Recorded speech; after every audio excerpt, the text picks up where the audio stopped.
Assalamualaikum warahmatullahi wabarakatuh. Sedulur Nusantara yang dirahmati oleh Allah Subhanahu wa Ta'ala, alhamdulillah, tim Jejak Wali Nusantara sekarang masih berada di Indramayu. Nah, sekarang yaitu berada di Blok Mengkol, Desa Junti Kedokan, Kecamatan Juntinyuat, Kabupaten Indramayu. Nah, kita berada di Makbaroh Ki Buyut Batar. Nanti kita akan mengulas sejarah Ki Buyut Batar, dan di sana sudah ada Kang Faisal dan kuncen dari Ki Buyut Batar. Saksikan terus. Apa? Pegang sambil itu ngelamun. Dia maning Kang. Kamu maning be sih. Ya Allah, beli habis ya. Aduh, belum habis. Ngomong di batur. Iya, sudah temen ya. Ini bature. Iya bener batur kita ge. Ini bature tah? Tuh batur. Ya si batur siapa? Seperti mana? Salawatan dulu dikit ya. Ya, salawatan udah di bature kan? Aja ngaku-ngaku. Jen, ganteng. Salawatan be ya. Ya. Sedulur, oke, daripada ngurusi wong kihen ketemu maning kita sholawatan ya. Sholawatan kenapa? Karena supaya kita bisa mendapatkan syafaat dari Kanjeng Rasul Nabi Muhammad Sallallahu Alaihi Wasallam ya. Kita sholawatan ya. Sholawatan ki.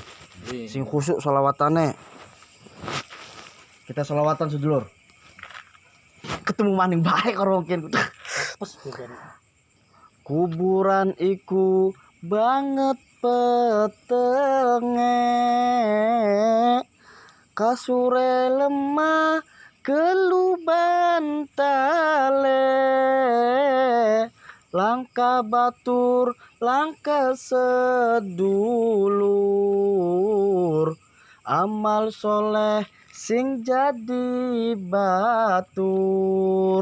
Salatullah salamullah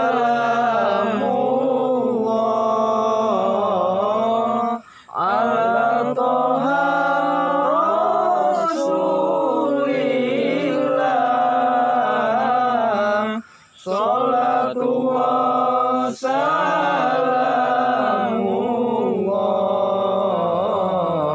ala yasin Allahumma sholli ala sayyidina Muhammad. Semoga dengan kita bersolawat kita mendapatkan syafaat dari Kanjeng Rasul Nabiullah Nabi Muhammad sallallahu alaihi wasallam. Amin. Amin. Sedulur lan batur, ajak lalen. Ya, ki maju pada maju YouTube. Like, share and subscribe. Sakrip Subscribe. Wis. Sakrip Subscribe lah. Siapa juara yang bilang? Sudrek.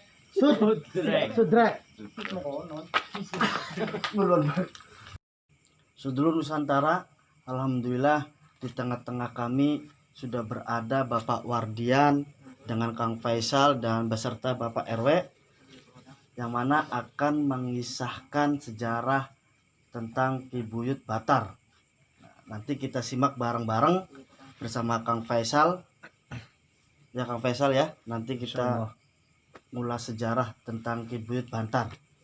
Enggak Kang Faisal, barangkali ada yang mau ditanyakan kepada Bapak Wardian. Yang pertama, nama lengkap Pak Buyut Batar itu siapa Pak? Ki Batari. Ki Batari. Berarti di komplek ini ada berapa makam di dalamnya? 3 makam. Ada 3 makam. Sekeluarga. Kalau istrinya? Ki Nyi Kipas. Ya. Atau Nyi Ratu Kipas. Nyi Ratu Kipas. Anak Mbah Buyut Batar? Sri Nawang Wulan atau dengan julukan Sri Wulan. Oh, Sri Nawang Wulan atau julukan Sri Wulan. Sri Wulan. Jadi Mbah Buyut Batar di dalam aktorinya ada 3 makam. Mbah Buyut Batar, istrinya Ki Kipas, punya Kipas ya. Kipas. Dan Nina Wangwulan Nina atau Wangwulan Sri Wulan. atau Sri Wulan. Itu berasal dari mana? Ki Bantar itu berasal dari mana? Menurut penjelasan waktu orang-orang zaman sesepuh dulu, itu berasal dari wilayah Jawa Timur, khususnya di daerah Tuban. Ada mungkin desa atau pedukuhan Bagelen gitu. Makanya ada yang menamakan Ki Bagelen. Ki Bagelen. Setelah hijrah ke Cirebon, yaitu tepatnya di Cirebon Girang, itu dia dinamai Ki Batari. Ki Batari. Oh, Ki Batari. Ki Batari. Oh, berarti setelah hijrah Iya, ke Cirebon Girang iya, bersama berarti sejaman dengan Mbahku Cirebon ya? iya. Nah, dia abdi dalamnya itu. Oh, abdi dalam Mbahku Baku Sangkan. Sangkan. Berarti Ki Batar ini sedulur, yaitu abdi dalamnya Mbah Kuwu Sangkan pada zaman itu ya, Pak Wardian ya. Berarti sejaman dengan Mbah Buyut Kunir yang di Oh sana. Ya? iya, bener Kang Faisal. Berarti satu zaman dengan Ki Buyut Kunir yang berada di masih satu desa ya, Junti masih Kedokan satu juga, desa, yaitu bagian utara, desa Junti Kedokan. Berarti Mbah Buyut Bantar di sini itu orang yang pertama di sini atau seperti apa itu kisahnya, Pak? Ya, iya, kata ya waktu sesepuh zaman dulu itu memang sudah ada Nyimas Ayu Ratu Junti. Di situ tadinya yang menguasai itu Nyimas Ratu Junti. Nah, menurut sejarah itu Nyimas Ayu Ratu Junti mungkin untuk membuat sejarah di desa-desa lain, kemungkinan menurut riwayat atau cerita Nyimas Ayu Ratu Junti itu selalu digudag-gudag lah, Iya. bahasa Jawane digudag-gudag niku. Di lamun Cirebon diuber-uber. Iya, diuber-uber ning di Dampu Awang. Nah, terus sehubungan tidak ada yang menepati, tidak ada yang mengurus wilayah Junti Kedokan. Ya mungkin namanya bukan sudah Junti Kedokan atau belum ya. Gitu. Nah, terus otomatis tidak ada yang mengurusi atau kosong. Nah, terus Nyimas Ayu Ratu Junti tiwas, ya matur tiwas, minta bantuan kepada Mbahku Sangkan bahwa Junti Kedokan ini tidak ada yang menduduki atau mengawasi atau mengurusi kan.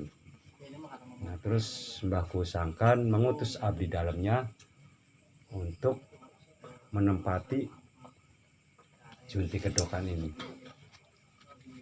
Berarti dapat dari perintah ya Mbah Buyut Bantar itu, Iya.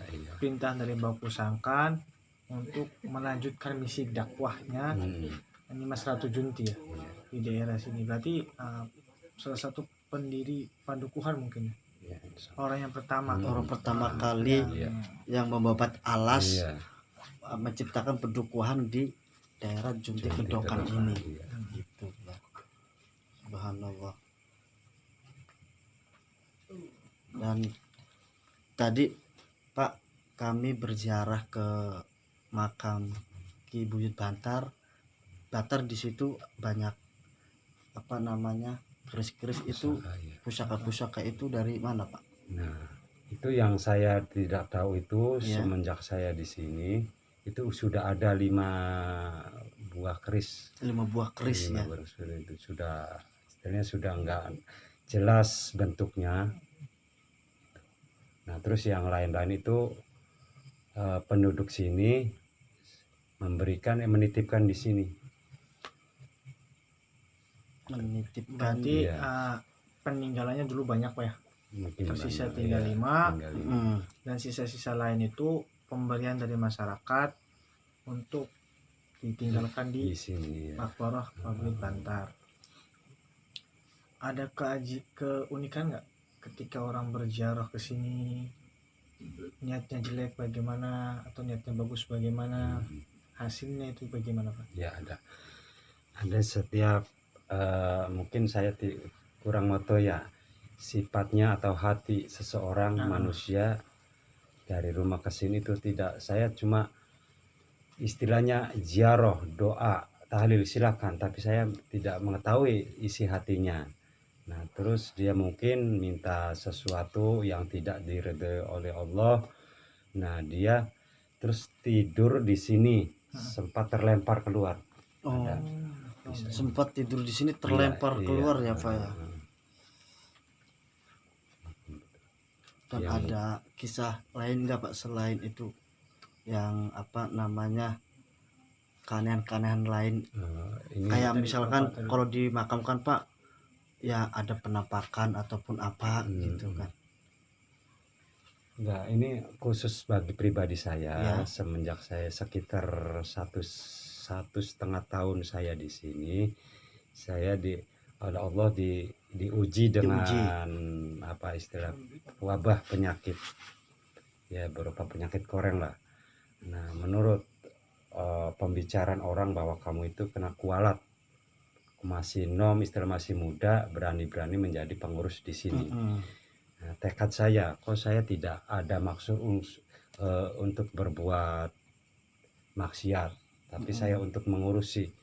Jadi saya istilah diponis oleh dokter itu bahwa saya terjangkit lepra. Jadi saya sudah capek berobat, apa istilah ke dokter kemana tadi. Setengah putus asa, frustasi, saya tidur di sini selama 3 malam. Malam ketiganya firasat saya tidur nggak tidur itu. Antara tidur dan tidak tidur. Iya, iya. Itu kaki saya dijilat sama sebangsa hayawan lah, harimau. Terus ya bergantian, harimau, ada kerbau gitu. Nah, setelah saya terjadinya seperti itu, keesokan harinya sembuh antara itu ya, terus mengering. Alhamdulillah 3 hari sembuh total, nggak kerasa sakit. Setelah dijilati oleh Iya, bangsa terus ya. makhluk gaib gitu ya Pak ya. Terus ya ada keistimewaan, semua hayawan itu mengelilingi rumah saya, dipagari oleh hayawan-hayawan itu. Dengan yang tak terhitung, satuan itu ya berapa barang nggak terhitung. Dengan niat baik Bapak ingin mengurusin Makbaroh Ki Buyut Batar, dengan tekad Bapak yang masih muda waktu itu Pak ya, Bapak dikasih penyakit lepra ya Pak ya, gitu kan.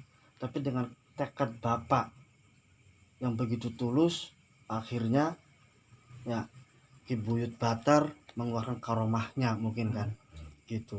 Menjilati punten ya para sedulur, menjilati penyakit Bapak yang ada di tubuh Bapak dalam 3 hari sembuh ya Pak ya, mengering dengan sendirinya. Subhanallah, itu termasuk karomah ya Kang Faisal ya, keberkahan kita mengurus makamnya para wali.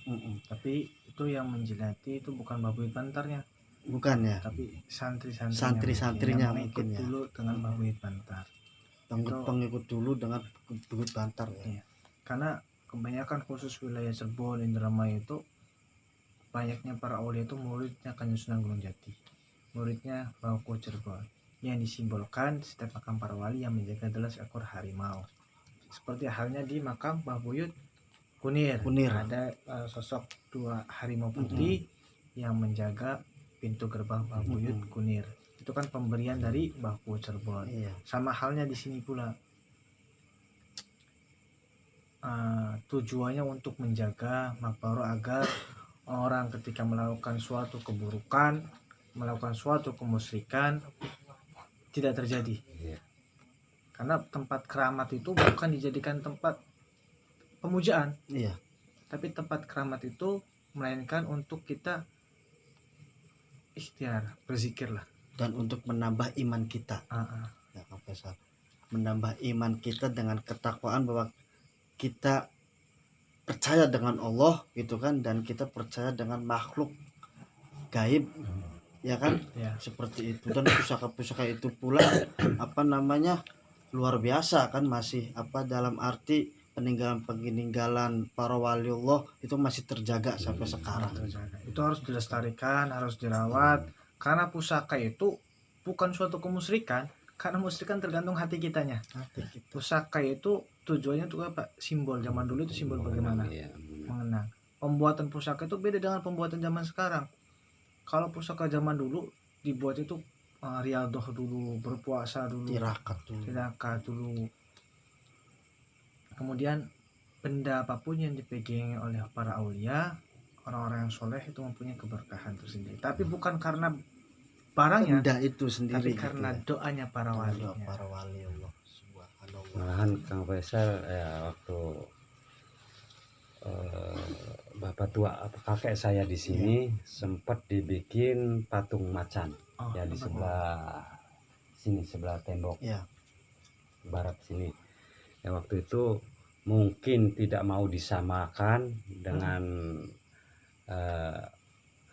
pengikutnya Mbah Buyu Batar. Sering ada orang yang kesurupan atau yang kejadian-kejadian aneh, menampakkan macan yang melintas ke arah barat. Terus ada orang yang tengah malam lari, ada melihat macan itu. Akhirnya patung itu Dibongkar, dibongkarkan. Terus saya mengumpulkan para ulama, katanya harus dibongkar. Setelah dibongkar patung tersebut tidak ada kejadian Tidak ada, kesurupan insya Allah. Juga tadi waktu itu juga saya sudah sini ada pohon kendal di sebelah barat sana, sebelah timur gerbang ya. Di situ ada pohon kendal, itu juga banyak penampakan yang makhluk-makhluk yang seperti binatang macan. Nanti kita survei di Nanti sana. kita lihat ya Pak ya. Nanti kita lihat. Itulah keistimewaannya para aulia. Untuk kita masyarakat sekitar khususnya daerah Junti Kedokan harus sering ziarah ke sini. Iya. Karena Mbah Buyut Pantra adalah orang tua yang pertama kali membabat alas di Junti Kedokan. Tujuannya untuk apa? Untuk rasa terima kasih, rasa syukur kita sebagai anak cucunya yang sudah diberikan tempat tinggal oleh Mbah Buyut Pantar. Nanti kita lihat ke dalam, diminta izin mau lihat ke dalam. Silakan. Makbarah Mbah Buyut Pantar beserta keluarganya, yaitu istri dan anaknya.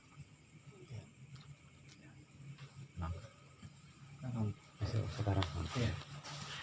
Mangga sedulur, kita mau melihat ke dalam makbarah di Buyut Batar. Dulu Nusantara, sekarang kami berada di dalam makbarah Mbah Buyut Pantar beserta keluarga, dan di depan kami ini makam Mbah Buyut Pantar. Di sebelah kanan kami makam Mbah Buyut Pantar. Nah, di sini makam Mbah Buyut Pantar dan peninggalan beliau. Dan sebelah kiri adalah istrinya Nyi Ratu Kipas. Dan Sebelah timur anaknya Nyi Nawang Wulan tahu dengan julukan Sri Wulan, atau dijuluki oleh masyarakat sebagai Sri Wulan. Tadi ada kisah sedikit bentar tentang Ibu Kipas. Ibu Kipas atau Ratu Kipas itu gimana Pak? Kenapa bisa dinamakan Ratu Kipas itu?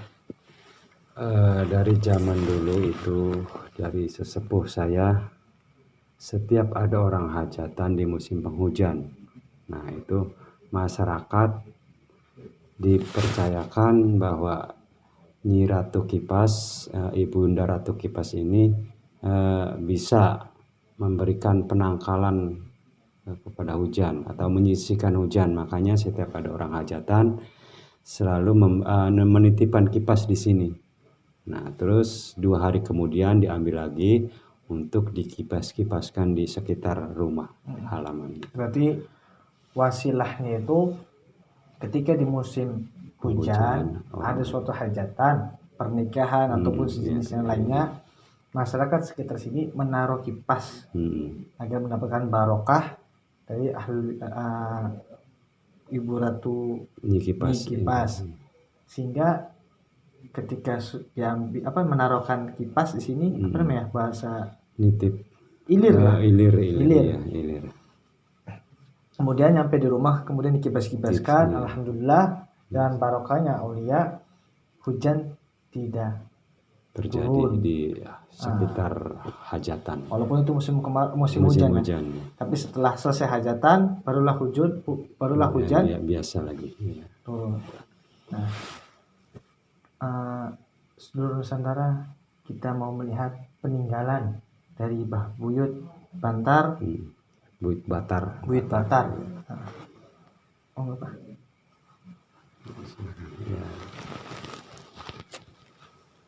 Ya, ini yang pusaka yang 5 ini saya temukan di bawah kain ini, penutup makom.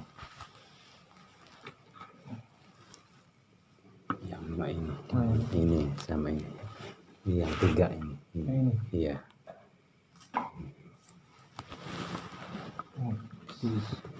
Iya, saya temukan di balik sini sudah ketutup sama pasir. Setelah ditemukannya 5 pusaka ini, barulah yang lain-lain ini penitipan dari masyarakat, mungkin dengan kodamnya pusaka ini pengikutnya mungkin. Iya.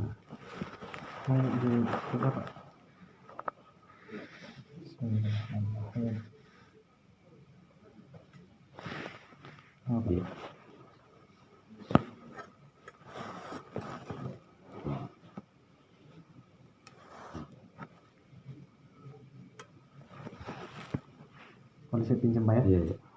Bismillahirrahmanirrahim. Seluruh Nusantara, inilah pusaka-pusaka peninggalan Mbah Buyut Bantar.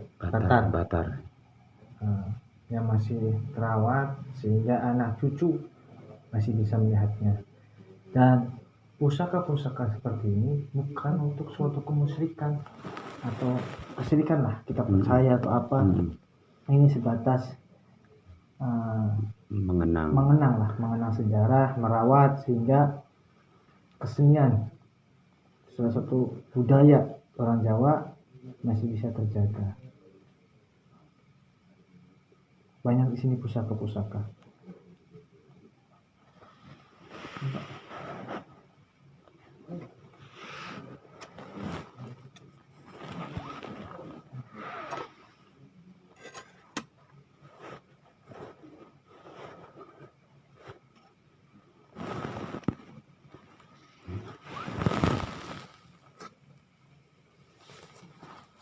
Saya nggak hafal tentang jenis-jenisnya, tapi tahulah mana keris, mana pedang, mana apa.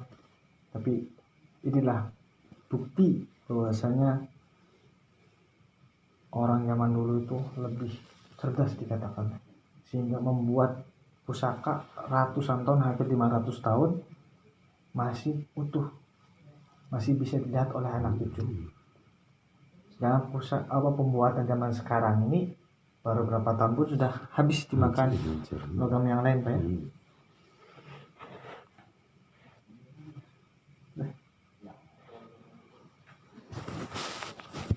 Nah, perlu diketahui untuknya. Tadi saya sudah katakan bahwa ada masyarakat yang ingin istilahnya mengganti makbaro atau makam. Terus dengan firasat saya masih belum mau dengan keistimewaan zaman sekarang. Jadi masih bentuknya masih sederhana seperti ini. Masih saya lestarikan sederhana. Berarti dulu sempat mau direnovasi, Pak, ya? Iya, mungkin mau diganti batu atau mau di granit gitu kan. Iya. Cuman buyut-buyut di sini tidak mau mewah, tidak mau diistimewakan. Iya.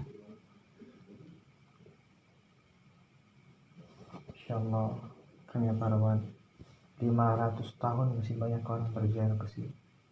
Makanya kita selalu berdoa bagaimana ketika kita wafat nanti agar diziarahi oleh anak cucu kita, ya Pak. Insyaallah. Seluruh Nusantara, sekarang kita melihat patung yang patung macan yang telah dihancurkan oleh sesepuh masyarakat di sini teh.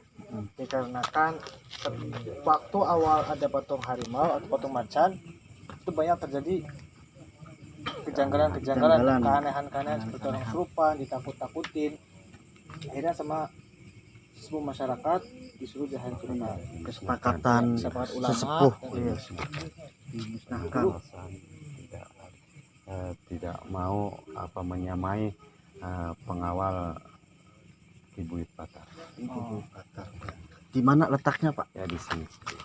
Pas leba kocoran air Oh, berarti di sini. Sedulur. menghadap ke selatan. Menghadap ke selatan berarti menghadap ke sana ya, Pak. Gitu. Berarti di sini tempat dulu patung macan yang dibuat oleh kakek ya. Kakek beliau karena sering ada kejadian, akhirnya masyarakat ataupun ulama-ulama sesepuh di sini sepakat untuk menghancurkannya, menghadapnya ke sana, berarti ke selatan, ke arah selatan. walaupun patung macan itu Simbolis, hanya simbolis ya.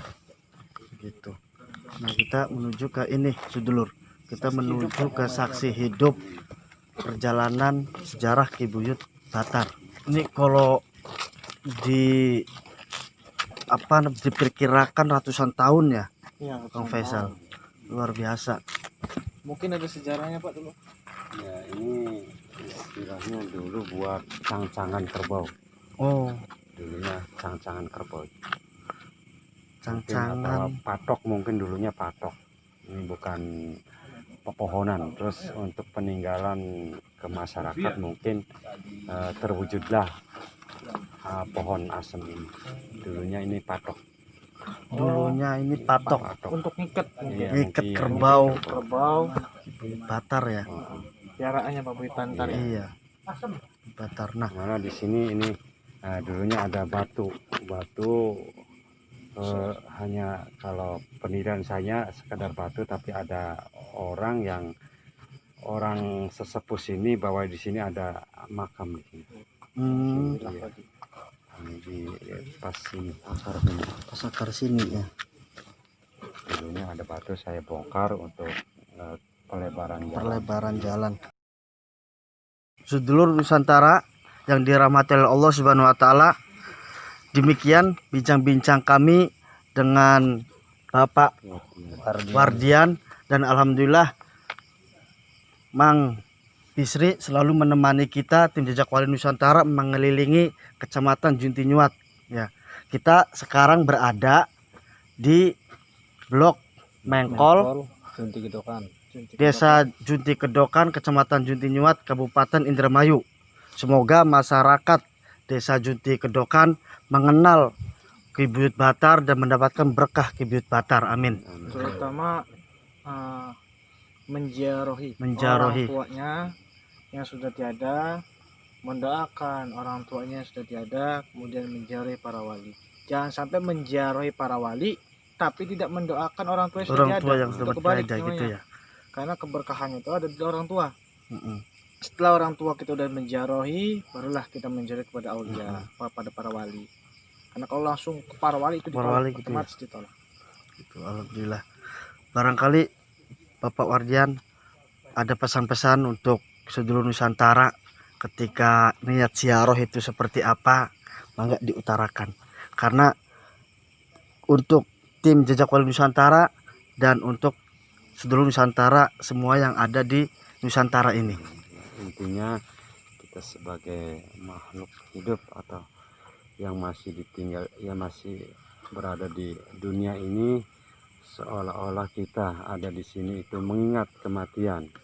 Dengan adanya kematian, bahwa kita selalu dengan sadar diri bahwa kita pada akhirnya di sini juga. Maka kita sebelumnya harus bersiap-siap, bertafakur, bermunajat kepada Allah, bahwa manusia itu tidak luput dari kesalahan. Maka dari itu insya Allah dengan kita sering berziarah mengingat kematian, dan insya Allah kita selalu ditingkatkan amal ibadahnya gitu. Terima kasih Bapak Wardian untuk wejangan, untuk nasihat tim Jejak Wali Nusantara dan sedulur Nusantara KB. Barangkali dari Pak Bisri ada yang bisa disampaikan? Cukup. Terima kasih Pak Bisri. Ini Pak Bisri luar biasa. Pengawal dan apa namanya? Mensurvei. Alhamdulillah kita dipertemukan oleh orang yang luar biasa seperti Pak Bisri. Sedulur Nusantara, demikian penelusuran kita tentang makam Ki Buyut Batar dan sejarah Ki Buyut Batar. Jangan kemana-mana, terus pantengin channel kita Tim Jejak Wali Nusantara, dan jangan lupa juga share, like, and subscribe. Wassalamualaikum warahmatullahi wabarakatuh. Terima kasih Pak. Terima kasih.